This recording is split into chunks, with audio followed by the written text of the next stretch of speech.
Born in Rome in 1582, Gregorio Allegri received his musical training as a boy chorister and later adult singer at the church of San Luigi dei Francesi under the tutelage of Giovanni Nannino.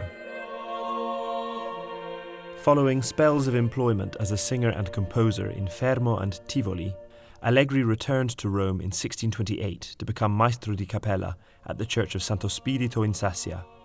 He joined the papal choir a year later in 1629 and would remain a member of the Cappella Sistina until his death in 1652, even being elected Maestro di Cappella in 1650.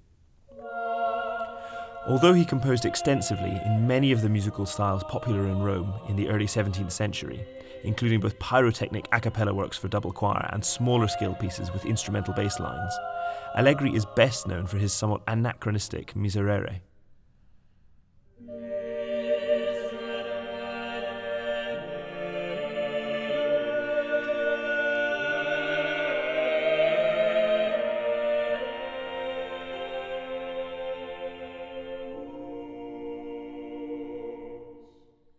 The text of the Miserere, the Latin title given to Psalm 51, forms part of the liturgy of the Tenebrae services during Holy Week, which were celebrated with considerable theatre in the Sistine Chapel. Written in a self-consciously old-fashioned style, Allegri's setting of the verses of the Miserere is in fact directly inspired by another version from the early 16th century, by Allegri's Cappella Sistina predecessor Costanzo Festa.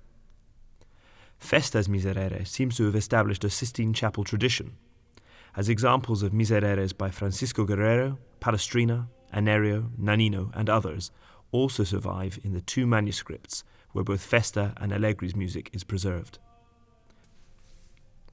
Festa's composition also provided a model for some of the key features of these pieces, including separate 4- and 5-part choirs singing in alternation, interspersed with plain chant verses. A simple falso bordone musical style of essentially harmonised plain chant, with more elaboration towards the ends of phrases.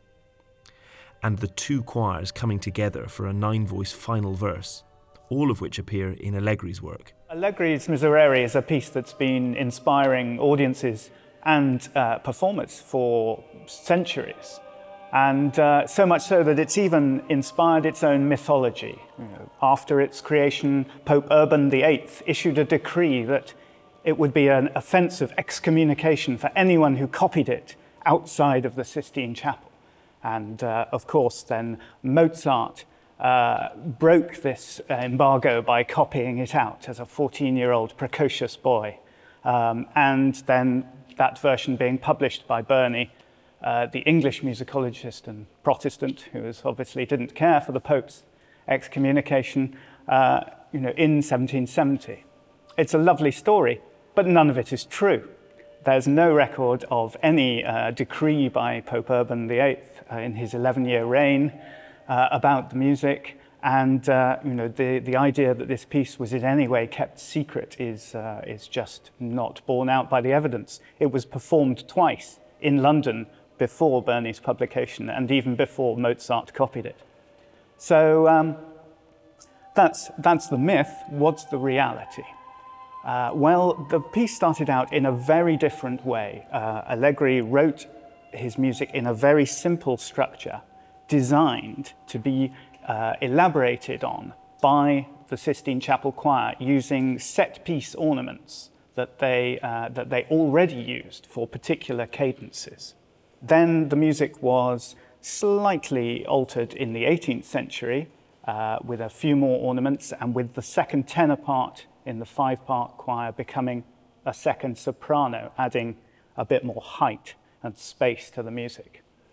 But of course, the music as we know it today has this top C with this soaring melody that audiences love to hear. But that was never performed in the Sistine Chapel. That arose out of a mistake in the 1880s in the first edition of Grove's Dictionary of Music and Musicians, where, as an example of Allegri's Miserere and the ornamentation techniques that were used, the scholar W.S. Rockstro wrote out completely the wrong thing. what he actually did was write the first half of the verse again, upper fourth, from Mendelssohn's transcription, where he had the whole thing upper fourth. And as a result, you get what's called a trucker's gear change from C minor, from G minor into C minor. And this was seized upon by Sir Ivor Atkins in the 1950s to produce an English language version of the piece. That then was recorded in a Latin version by Sir David Wilcox in the 1960s, and the rest is history. Plainsong wasn't written down in most of the Vatican sources because people just know that the missing verses, just do today's Plainsong, and they all knew what that was. When Ivor Atkins came to do his English language version, he chose a psalm chant that he thought was apposite, perhaps not being quite as familiar with the idiom of Catholic Plainsong as perhaps he might have been. But in fact, the music itself was originally based on the tonus peregrinus, which is a very particular, the wandering chant. And you can actually trace the line of that tune within Allegri's original framework. So here's the opening 2 verses of Allegri's original, unadorned version, as preserved in Sistine Chapel manuscripts 205 and 206, with the tonus peregrinus plain chant in between.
And now the 18th century version, with the second voice in the opening 5-part choir transposed up an octave, and including some of the abbellimenti, the decorative ornaments, which would have been sung by the Cappella Sistina.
and now the familiar version most commonly known today as Allegri's Miserere, complete with the wrong plain chant and Rockstro's mistake in the four-part verse, which gives us the signature top C.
It's an extraordinary journey, and it's an extraordinary evolution of the music from the simple framework that Allegri wrote to the more elaborate and post-Mahler version that we have today.